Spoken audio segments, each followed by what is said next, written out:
नमस्कार बच्चों, कैसे हो। आज के इस वीडियो में हम कक्षा 12th जीव विज्ञान के बोर्ड एग्जाम 2013 से लेकर अब तक जो चैप्टर नंबर 4 और 5 के अंदर जो क्वेश्चन पूछे गए थे अर्थात PYQ की बात करने वाले हैं। जिन स्टूडेंटों ने उससे पहले वाला वीडियो नहीं देखा तो वो तुरंत देख लें, क्योंकि उसमें मैंने चैप्टर 1 से लेकर चैप्टर 3 तक के PYQ क्वेश्चन आपको बता दिए गए हैं। तो वीडियो को हम आगे स्टार्ट करते हैं, और जो स्टूडेंट फर्स्ट बार इस चैनल पे आए वो चैनल को लाइक शेयर और सब्सक्राइब करना ना भूलें। तो आज की वीडियो में हम चैप्टर नंबर 4 वंशागतिकी एवं विविधता के सिद्धांत और चैप्टर नंबर 5 वंशागतिकी का आणविक आधार के बारे में जो PYQ क्वेश्चन आए उनके बारे में बात करेंगे। आप सभी जानते हैं कि जो वंशागतिकी और विविधता के सिद्धांत है, इससे बोर्ड एग्जाम में आपको आपके 5 अंक के क्वेश्चन देखने को मिलेंगे।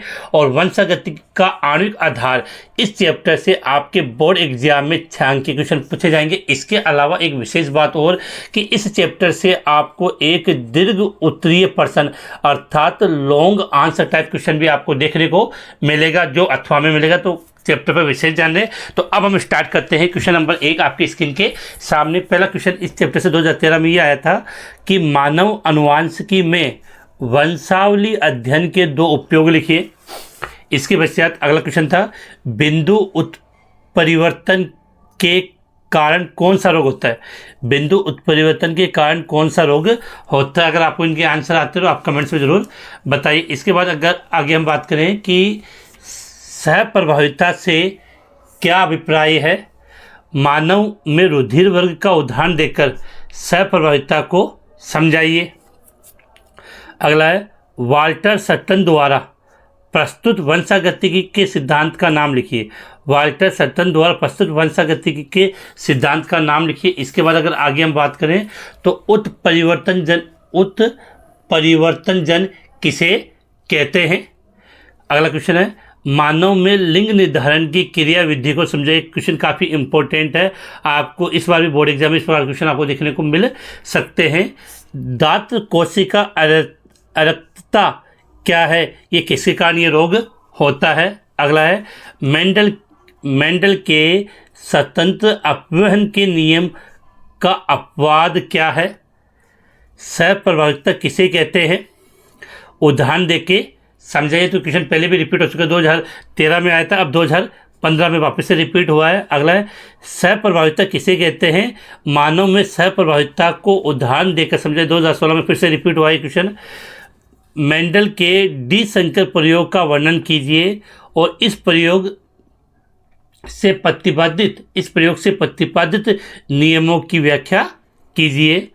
अगला क्वेश्चन है इसका क्लाइनफेल्टर सिंड्रोम से ग्रसित व्यक्ति का जीन प्रारूप क्या होता है। ये 2017 में क्वेश्चन आपसे पूछा गया था। इसके बाद देखो हम आगे बात करते हैं नेक्स्ट क्वेश्चन की तरफ। क्वेश्चन नंबर 13 आपकी स्क्रीन के सामने आ चुका है। अगर अभी तक आपने चैनल को सब्सक्राइब नहीं किया जरूर सब्सक्राइब कर दो, क्योंकि 1 या 2 दिन के अंदर आपको आपके बायोलॉजी के chapter wise most important question जल्द ही आपको मिलने वाले हैं।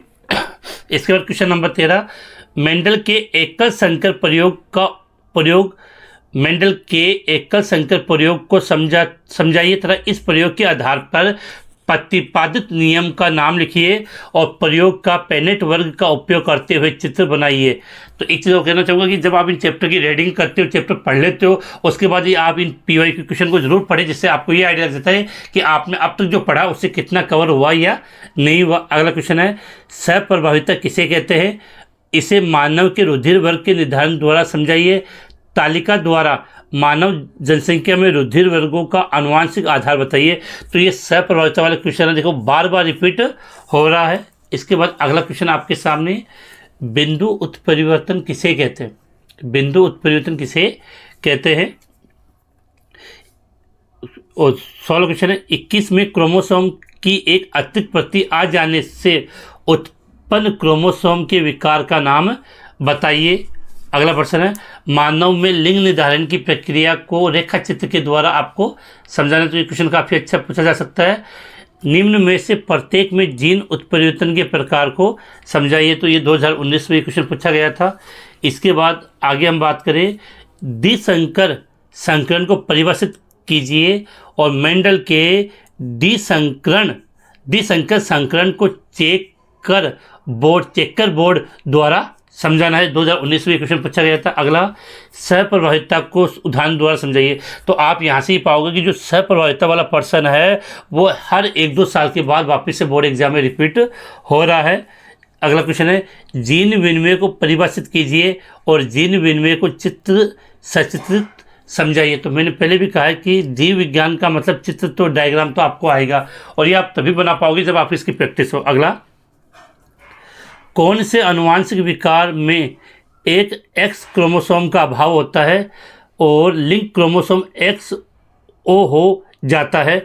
ये क्वेश्चन का आंसर आप थोड़ा सा डायरेक्ट आंसर बता सकते हो। अगला है, माता से AI एलील तथा पिता से I एलील प्राप्त करने वाली संतति का रुधिर वर्ग कौन सा होगा? जल्दी से आप इसका आंसर चाहे तो आप कमेंट्स में बता सकते हो। इसके बाद आगे चलते हैं क्योंकि चैप्टर काफ़ी बड़ा तो काफ़ी क्वेश्चन आपको देखने को मिल जाएंगे।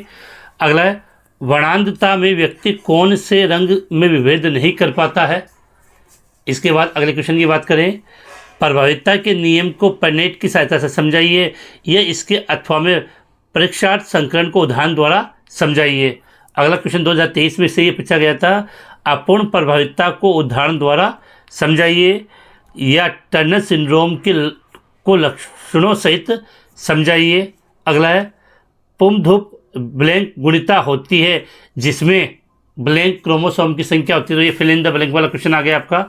अगला, genotype capital R small Y वाली बीजी पादप का फिनोटाइप क्या होगा? तो ये आपके चैप्टर नंबर 4 के अब तक बोर्ड एग्जाम 2013 से लेकर 2023 तक जो क्वेश्चन पूछे गए थे वो आपकी स्क्रीन के सामने थे। अब हम बात करते हैं इसके बाद आपके चैप्टर नंबर 5 जो वंशागतिकी का आणविक आधार।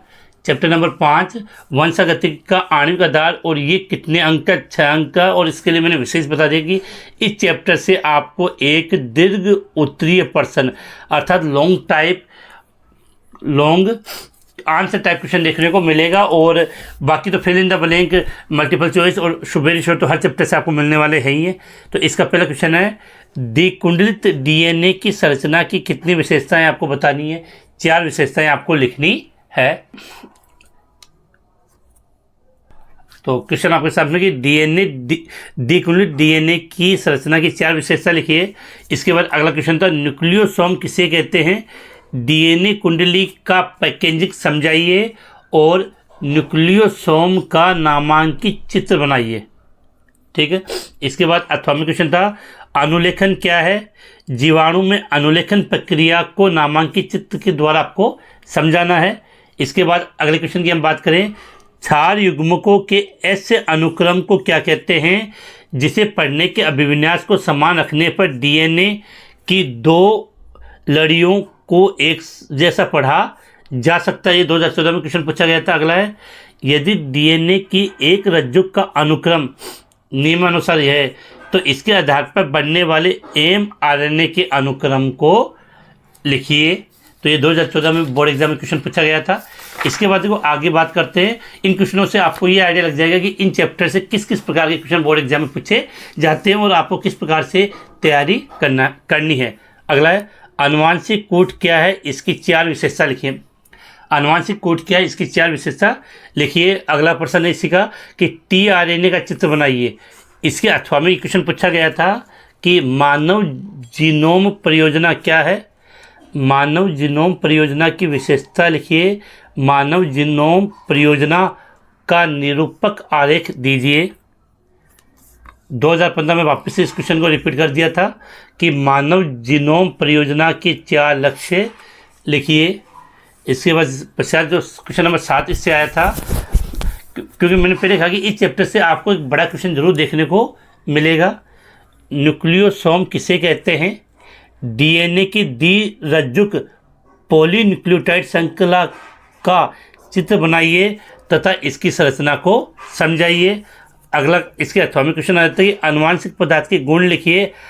हार्स व चेस के प्रयोग को चित्र से समझाइए कि DNA एक आनुवांशिक पदार्थ है। ये सभी प्रश्न देखने के बाद आप बताओगे कि इनमें से आपको कितने क्वेश्चन है बिल्कुल आपको अच्छी तरीके से याद है और आपको आते हैं। क्वेश्चन नंबर 8, आनुवांशिक कूट की 4 विशेषता बताइए।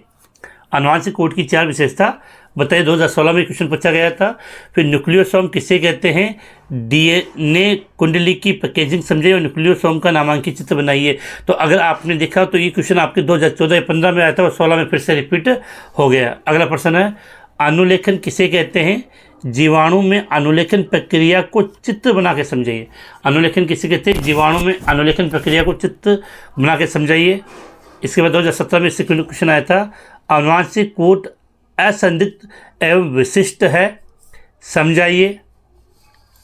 फिर अनुलेखन का क्वेश्चन वापस आया था इससे कि अनुलेखन किसे कहते हैं, डीएनए में अनुलेखन इकाई की भाग क्या है, अनुलेखन क्रिया में इसका योगदान क्या है, वो वापस से रिपीट हुआ। अगला प्रश्न है, डीएनए एक आनुवंशिक पदार्थ है, इसकी पुष्टि हार्स व चेज के प्रयोग द्वारा कीजिए, प्रयोग का आरेखित चित्र भी बनाइए। तो ये 2017 में क्वेश्चन आया था, 13 क्वेश्चन। इसके बाद आगे हम बात करते हैं। क्वेश्चन नंबर 14 आपकी स्क्रीन के सामने आ चुका है। अगर इन क्वेश्चनों के आंसर आपको अच्छे तरीके से आते हैं तो जरूर कमेंट करके बताना कि इनमें से कितने क्वेश्चन आपको आते हैं और कौन कौन से क्वेश्चन आपको नहीं आते वो आपको पढ़ने हैं। डीएनए का अर्धसंरक्षित प्रतिकृतियन होता है, मेस्लेशन व स्टोल के प्रयोग द्वारा इसकी पुष्टि कीजिए और प्रयोग का आरेखित चित्र भी आपको बनाना है। अगला प्रश्न इसमें, टेम्पलेट रज्जुक व कूटलेखन रज्जुक की तीव्रता बताइए। डीएनए की अनुलेखन इकाई के 3 भागों के नाम भी लिखना है। अगला क्वेश्चन आया था, अनुलेखन किसे कहते हैं, लेक और प्रेन की संरचना व कार्य को समझाइए। अगला था, प्रतिकृत दिशा का नामांकित चित्र बनाइए। इसके 8वां में जो क्वेश्चन पूछा गया था उस साल 2018 के अंदर, वो था अनुवांशिक कोड क्या है, अनुवांशिक कोड की 4 विशेषता लिखिए, आरएनए अनुकूलक अणु का नामांकित चित्र बनाइए। देखो ये क्वेश्चन वापस से रिपीट हुआ है, तो कुछ समय पश्चात 2-3 सालों बाद प्रश्न वापस से रिपीट होने लग जाते हैं। अगला है, प्रतिबंध खंड लंबाई बहुरूपता चित्रण को समझाइए और इसका एक उपयोग लिखिए। अगला प्रश्न है, प्यूरिन नाइट्रोजनी क्षारक है, इसको आपको समझाना था। यदि एक वंशगत परिवर्तन जनसंख्या में उचित आवृत्ति में मिलता है तो इसे डीएनए को क्या कहते हैं, फिल इन द ब्लैंक वाला क्वेश्चन है ये आपका। अगला है, अनुलेखन को परिभाषित कीजिए। डीएनए में अनुलेखन इकाई के भागों के नाम लिखिए, अनुलेखन इकाइयों का आरेखित चित्र बनाइए। ये इसके 8वें क्वेश्चन पूछा गया था कि न्यूक्लियोटाइड के घटक लिखिए, द्विकुंडलित डीएनए की संरचना की एक प्रमुख विशेषताएं लिखिए और द्विकुंडलित डीएनए का नामांकित चित्र भी बनाइए। इसके बाद 2023 में क्वेश्चन आया था कि न्यूक्लियोसाइड के घटकों के नाम लिखिए। इसके लास्ट क्वेश्चनों की तरफ चलते हैं जो आपके बड़ा क्वेश्चन के रूप में 2023 के अंदर से पूछा गया था कि अनुवांशिक कोड जो मिथ्योनिन का कूट लेखन है, ये आपके सामने। अगला है बड़ा प्रश्न, स्थानांतरण को परिभाषित कीजिए, स्थानांतरण प्रक्रिया को समझाइए और स्थानांतरण का नामांकित चित्र बनाइए। यह इसके 8वां में जो क्वेश्चन पूछा गया था 2023 के अंदर कि बिंदु उत्परिवर्तन के परिणाम स्वरूप होने वाले रोग का नाम लिखिए। ये प्रश्न तो उम्मीद है आपको इजी एकदम आता होगा। अगला, लेक ओपेरोन को समझाइए और लेक ओपेरोन का नामांकित चित्र बनाइए। तो इस वीडियो के अंदर हमने आपके जीव विज्ञान के चैप्टर नंबर 4 और चैप्टर नंबर 5 के जो बोर्ड एग्जाम में 2013 से लेकर 2023 तक जो क्वेश्चन आए थे वो आपकी स्क्रीन के सामने लेकर आए हैं। इनसे आप ये आइडिया लगा पाओगे कि इस प्रकार के क्वेश्चन आपके बोर्ड एग्जाम में पूछे जाएंगे। और इनकी जो पीडीएफ है, वीडियो की डिस्क्रिप्शन में आपको टेलीग्राम चैनल का लिंक मिल जाएगा। वहाँ पर जैसे ये पीडीएफ रेडी होगी वहाँ अपलोड कर दी जाएगी, वहाँ से आप ये पीडीएफ प्राप्त कर सकते हो। और शायद उम्मीद है कि कल तक आपके जो जीव विज्ञान के जो मोस्ट इंपॉर्टेंट क्वेश्चन है वो रेडी हो जाएंगे, तो उनका वीडियो जल्द ही अपलोड हो जाएगा। अगर अभी तक आपने चैनल को सब्सक्राइब नहीं किया तो जरूर सब्सक्राइब कर दें।